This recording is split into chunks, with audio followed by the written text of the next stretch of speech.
그래서 임대인 월세 못 내, 관리비 못 내, 소송했어, 원상 복구해야 돼. 끄시면은 땡큐인데, 이게 상가라는 건 이 아파트하고는 다르게 내부 인테리어를 원상복구를 다 해야 됩니다. 다 해가지고 나가야 돼요. 예를 들어서 1, 2, 3층 임대 줬다 라고 쳤을 때 1층 커피숍, 뭐 2층 미용실, 뭐 3층 뭐 피부관리샵, 뭐 딱 이렇게 줬어. 그럼 이걸 누가 이 취향에 맞게 그대로 인수하겠어요? 건물은 하나고 뭐 1층은 커피숍이고 뭐 주인이 한 주인이다 그러면 좀 더 쉬운데, 1층, 2층, 3층 다 달라. 이게 왜 그러냐면, 뭐 1층 커피숍은 뭐 예를 들어서 9시에 닫아. 근데 피부관리실은 뭐 한 10시까지 해. 그러면 그 통로를 통해서 들어가야 되잖아요, 여기는. 그러니까 밑에 있는 커피숍 주인들은 좀 뭐 물건 없어질까봐 그런 부분도 좀 걱정하고 할 수 있죠. 그러다 보니까 이게 1층만 인수하겠다, 뭐 2층만 인수하겠다 이런 거는 굉장히 어렵고, 인수하려면 이제 다 같이 인수해야 되는 거죠. 그래서 만약 인수를 못했을 경우에는 이제 인테리어를 원상복귀를 시켜놔야 되는데, 그리고 싸그리 원상복귀 하는데 이제 월세도 못 내고 나가는 임차인은 당연히 이거를 복구를 못 할 거란 말이에요. 이걸 또 어떻게 복구해야 되냐? 그럼 이제 본인이 복구해야 되는 거예요, 상가 주인이. 그럼 세입자는 그냥 보증금 포기하고 나가는 거니까. 그럼 이 복구 비용이 얼마나 들 것 같아요? 이게 베트남이 이제 인건비가 싸다 그래가지고 그렇게 뭐 적게 들고 그러지 않습니다. 이 복구 비용도 생각보다 많이 들어가요. 물론 한국보다는 덜 들어가겠죠. 근데 이제 베트남은 저렴한 인건비로 한국보다는 좀 더 싸게 할 수는 있지만 그래도 상당한 금액이 들어가게 되어 있습니다. 일단 왜냐하면 이 복구할 때 장비만 치우고 이렇게 막 벽에다가 이제 다시 칠한다고 끝나는 게 아니에요. 따로 방을 만들어 놨으면 그 벽도 부셔야 되고, 바닥 복구도 해야 되고, 조명 복구도 해야 되고, 원래 그 원상 복구가 그렇게 쉬운 일이 아니거든요. 근데 이거를 원래 임차인들은 이 계약을 종료할 때 이 원상 복구의 의무가 있습니다. 근데 특히 상가는 더 그렇고요. 월세 관리비 못 내는데 그 원상 복구 하기 상당히 어렵고 그냥 못한다 봐야 됩니다. 그래서 임대인 월세 못 내, 관리비 못 내, 소송했어, 원상 복구해야 돼 그러면은 임대인은 손해볼 거 다 보고 그 상태에서 임차인보다 상황이 안 좋아질 수도 있어요. 그럼 여기서 질문, 소송해서 승소해서 손해배상 청구하면 되는 거 아니냐? 되죠. 근데 손해배상 청구하면 돈을 줄 사람이 돈이 없어. 돈 없고 그냥 나 배째라고 하고 그냥 도망갔어, 아니면 나갔어. 그럼 뭐 이게 안 되죠. 받을 수가 없는 거죠, 돈을. 제가 이제 어디까지 가봤냐면, 이런 일들이 많아요. 오면은 이제 저한테 거래하셨던 분들이나 그런 분들이 이제 고객으로 좀 연락해서 좀 해달라 이런 분들도 계시고 하는데, 이제 법원에서 이제 손해배상 청구해서 답이 나왔어. 그러면은 이제 뭐 임차인이 줄 돈이 없을 땐 임차인 재산을 찾습니다. 그래서 여기서 뭐 압류 걸고, 집이면 뭐 차나 아니면 뭐 그 외에 그런 것들을 이제 경매로 신청하거나 해요. 근데 그게 현실적으로 어려운 게, 여기 상가 가지고 뭐 임차인을 하시는 분들이 제가 알기로는 그렇게 뭐 엄청난 재산들이 있으면서 그 상가를 임대하고 그러지 않아요. 그거 있으면은 대부분 상가 하나 그냥 받아갖고 하지, 베트남 분들 위주로 했을 때. 그러면은 뭐 다 된다 하더라도 이 시국에 경매를 해도 경매도 바로 안 돼요. 또 뭐 한 빨라도 한 최소 3개월에서 한 6개월 걸릴 거라고. 그럼 대략적으로 임차인한테 못 받은 거 다 받아내려면 처음부터 끝까지 다 했을 때 짧게 잡아도 2년이야. 2년 뒤에 임대인의 손해를 모두 인정받고 임차인도 어느 정도 재산이 있는 상태라고 했을 때 실제 손해배상 청구해서 그때 들어온 돈이 한 2년 뒤에 들어오는 거란 말이죠. 근데 내가 그 이런 거 한 번도 못 봤어. 이런 거 한 번도 못 봤고, 일단 이건 완전 끝까지 갔을 때 이 퍼펙트한 임대인 쪽에서 완벽하게 퍼펙트한 상황일 때 승리하는 스토리, 이런 건 근데 없습니다. 만약 이 와중에 이제 뭐 임차인이 돈이 없거나 재산 없고 뭐 파산했다거나 도망가거나 그럼 답 안 나오는 거죠. 현실적으로 이건 임대인이 돈을 받기가 아주 어려운 상황이 되는 거고, 제가 뭐 이런 저런 얘기를 했는데 이걸 간단하게 잠깐 정리를 해볼게요. 그러면은 이제 은행은 이자를 무조건 내라 해요. 은행은 빠꾸가 없습니다. 은행은 이자 내라고 하고, 뭐 임차인은 월세 못 내겠다 하고, 폐업하는 임차인들 막 줄줄이 생기고, 그럼 임대인은 이제 월세 못 받으니까 경매에 넘어가게 생겼고, 월세를 받았고 이자 내야 되니까 이런 현상들이 나오기 시작하는 거죠.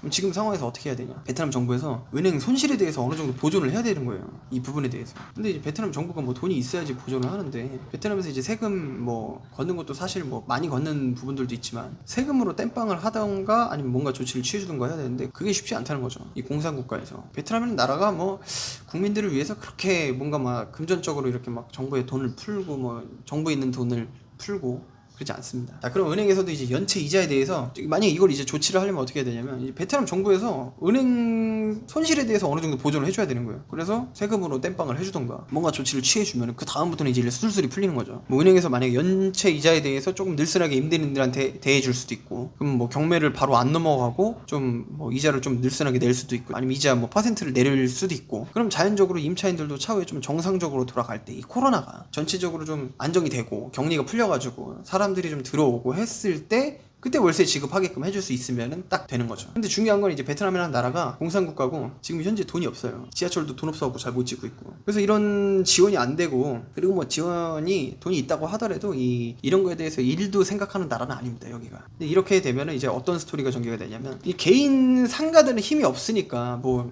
그냥 나가라고 하면 나갈 수도 있고 아닐 수도 있잖아요. 근데 여기 에스텔라 쇼핑몰 있잖아요. 여기 에스텔라 쇼핑몰이나 뭐 빈콤 쇼핑몰, 뭐 품명의 비보시티 뭐 이런데, 그런 데는 이 쇼핑몰의 법인에서 임대를 한 거잖아요. 그러니까 이 법인을 상대로 임대료를 깎아달라고 할 가능성이 높아요. 일단 이런 개인 상가들은 집주인이 개인이기 때문에 좀 그럴 수 있지만, 쇼핑몰은 좀 달라요, 느낌이. 법인들이 어느 정도 뒷받침해주는 부분도 있고 하니까. 안 그러면 쇼핑몰에서 다 나간다고 하면 답이 안 나오니까, 쇼핑몰 망해버리니까. 그럼 기업 이미지도 그렇고 이제 상황상 깎아줘야 할 것 같거든요. 그럼 일반적으로 조금 힘들 때는 상관이 없는데, 이게 사람이 생계에 문제가 생기면 행동이 확 달라져요. 옛날에 뭐 조금 힘들 때야 뭐 봐주세요, 깎아주세요 이 정도로 끝나지만, 뭐 생계에 문제가 생기면 이제 아예 팀 나눠가지고 이제 데모합니다. 개인보다는 이제 단체로 아무래도 뭔가를 제시하는 게 이제 힘이 좀 더 부각되니까. 근데 지금 상황에서 이제 서로 조금씩 양보를 해야 되는데, 이게 안 되는 게, 또 임대인이랑 임차인은 서로 합의를 할 수 있는 관계가 아닙니다. 임대인과 임차인은 내 거 들어주세요 하는 입장이에요, 다. 임대인은 나도 어려워, 그러니까 뭐 월세 잘 또 받고 내. 임차인은 나 어려워, 그래서 월세 잘 못 내.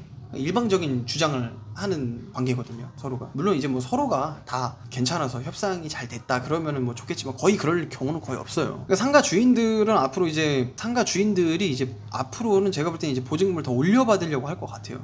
왜냐하면 이제 그걸 내기 부담스러운 새로운 임차인들, 기존 임차인 나가고 이 새로운 임차인이 들어올 때 월세 못 내고 또 도망갈 수도 있잖아요. 그렇기 때문에 이 임차인들한테 이제 보증금을 원래는 기존에 한 2달치만 받았던 거를 이제 한 6개월씩 받을 수도 있는 거죠. 그러면 이제 뭐가 되냐, 6개월씩 보증금을 내고 들어올 수 있는 사람들이 들어오게 된다는 거예요. 그게 뭐야? 대기업, 프랜차이즈, 우리가 알만한 기업들, 아니면 좀 돈 좀 있는 중소기업 힘들어요. 일단 그걸 내기 부담스러운 사람들은 뭐 임차인들이 이제 보증금이 저렴한 상가를 찾게 될 거고, 자연적으로 이제 주요 쇼핑몰이나 아파트 내부에 있는 상가들은 공실이 하나둘씩 생기게 돼요. 자, 공실이 하나둘씩 생기는데, 공실이 생기면 인프라가 없어지는 거잖아요. 아파트 내부에 주상복합인데. 근데 인프라가 없으면 그 아파트 내부에 입주민들이 불편하니까 그 아파트 값도 떨어지고 이사 가게 되고 이렇게 되는 거예요. 근데 이제 이거는 어디까지는 최악의 상황일 때 얘기고, 실제로 이렇게까지 되면 이제 베트남 답이 안 나오는 거죠. 근데 또 이제 뭐 그런 거 말고도 실제로 이제 뭐 반대로 좋게 생각하면, 상가 보증금이 이제 비싸시니까 그걸 쳐낼 수 있는 업종만 들어올 수가 있는 거예요. 뭐 예를 들어서 뭐 대기업 프랜차이즈랑 성형외과처럼 이제 뭐 버짓이 좀 있으신 분들, 그러니까 버틸 수 있는 분들이 오히려 들어와서 오히려 그 생활 환경을 한 번 더 업그레이드 시킬 수도 있다라는 의견도 가끔 나와요. 뭐 한 10명 중에 얘기하면 한 3명 정도 그렇게 나옵니다. 근데 이건 상가만 그런 게 아니라 이제 오피스도 문제인 게, 코로나 이후로 이제 예전보다 이제 재택근무가 많아지면서 오피스 임대료도 굉장히 낮아지고 있는 추세예요, 지금. 이 나라에서 이제 인터넷에 요즘 보면 오피스 임대료는 뭐 변동 없다, 뭐 계속 올라가고 있다라고 하는데, 그건 뭐 돈 몇 푼 주면 기사 하나 쓰는 거 일도 아니니까, 여기서 그런 거 다 믿으면 제대로 된 투자가 판단을 할 수가 없습니다. 아무튼 지금 이런 상황이라면 내년쯤 되면 이제 뭐 상가나 아파트나 이런 것들이 이제 경매로 좀 나오기 시작할 것 같고요. 이런 상황일 때 또 돈을 버시는 분들은 또 돈을 버세요.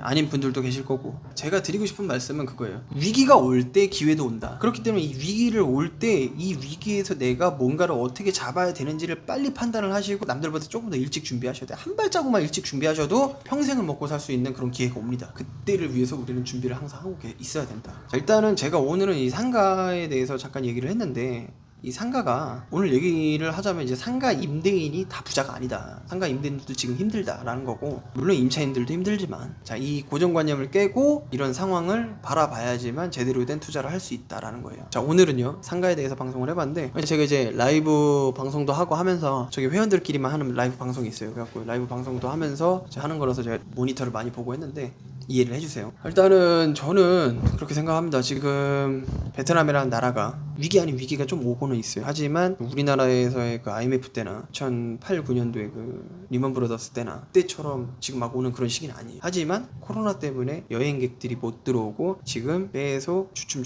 하고 있는데, 아마 제가 볼 때는 이제 코로나가 딱 끝나는 그 시기, 혹은 뭐 어느 정도 격리가 풀리는 그 시기가 되면은 와가지고 투자가 되지 않을까. 그러니까 뭐 집값이 떨어질 수도 있고 올라갈 수도 있고. 근데 이제 좀 저는 사실 이제 코로나가 끝나면 좀 떨어진다에 조금 더 중점을 두는, 저의 의견은 코로나가 끝나고 이제 격리가 끝나면 외국인들이 들어오면서 임대료는 올라갈 수 있지만 집값은 잠시, 기간이 얼마 될지 모르겠지만 조금 떨어질 수 있지 않을까 싶습니다. 자, 자, 오늘 방송이 유익하셨다면 구독과 좋아요 부탁드리겠습니다. 감사합니다.